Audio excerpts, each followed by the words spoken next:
So, Simon, it's been a wee while since we had a chat about the political scene in Scotland. What's happening?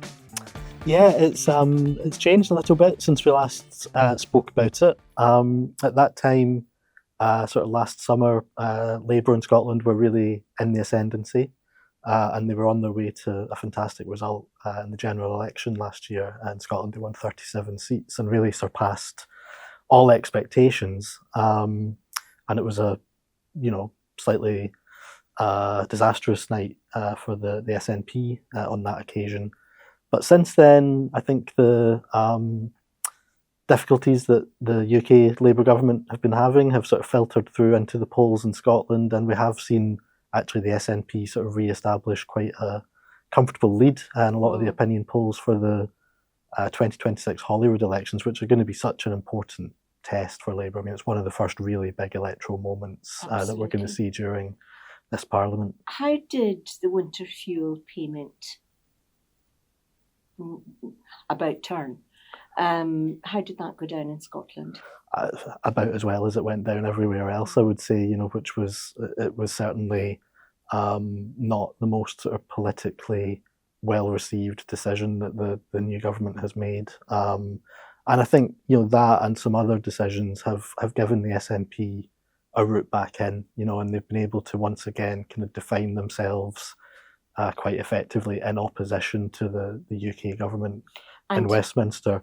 But the question is going to be, come 2026, can they continue that, or does it start to focus back at that point on them as the incumbent government in Scotland, and does it become more of a referendum on their record, or is it a referendum on what voters think of the Starmer government so far? Yeah, and it could be argued, in fact, it is the case that Swinney had a really quite clever political budget, which built on the discontent with the winter fuel allowance.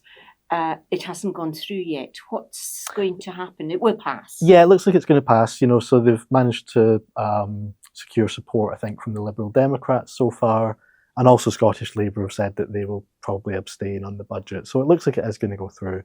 And Swinney he's an old hand at passing budgets. He was finance secretary during the time when the SNP were a minority administration when they first got in to government in 2007.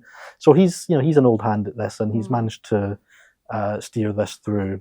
And obviously, for Anas Sarwar, he doesn't. Given that he's kind of come out and said that Scottish Labour would also sort of take steps to mitigate the decision on winter fuel, he doesn't really want to be seen voting down a budget that does that. So, as you say, it was quite clever politics from Swinney. And Anas has got a very difficult task on his hand, where he wants to avoid the splits with Westminster of the past, because that's been damaging, and nobody wants to vote for a divided party.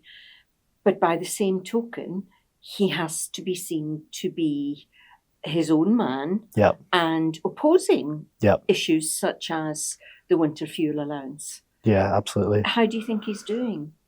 I think he's doing okay, but I think it's a difficult balance, isn't it? Because, as you say, he doesn't want to be seen to be sort of at war with the UK leadership.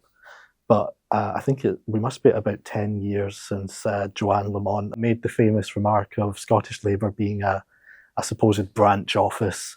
And that's kind of hung over Scottish Labour for a long time. He needs to be able to shake that off. He can't have that accusation coming up. So he's got to create enough distance, but without it becoming a sort of damaging... Anyway, we're just coming up to Scottish Conference, and I should give Cicero a little plug here. We're going to host a dinner in Glasgow on the Friday night of Labour Party conference, spring conference, I should say, in Glasgow. So if anyone's watching this and may be interested in coming along, just let us know. How do you think conference will go? Yeah, it's going to be an interesting one. I think it's probably going to be the busiest and most sort of well-attended Scottish Labour conference for quite a long time. 37 new MPs, as I mentioned earlier. And obviously they're going to have a lot of eyes already on the campaign for 2026. We're only just a little over a year really out from those elections, and so we're kind of getting into that period where they're going to view it almost as a pre-election type conference and want to have some really good retail policy offers for voters in Scotland. But I think he's going to have to use, Anas is going to have to use the conference again to that point about showing he's his own man, showing how Labour's got their own distinctive voice in Scotland and a distinctive offer to voters in Scotland. Great. Well, we'll both be there with bells on, as they say, and we'll feed back any intel or insights as and when. Absolutely.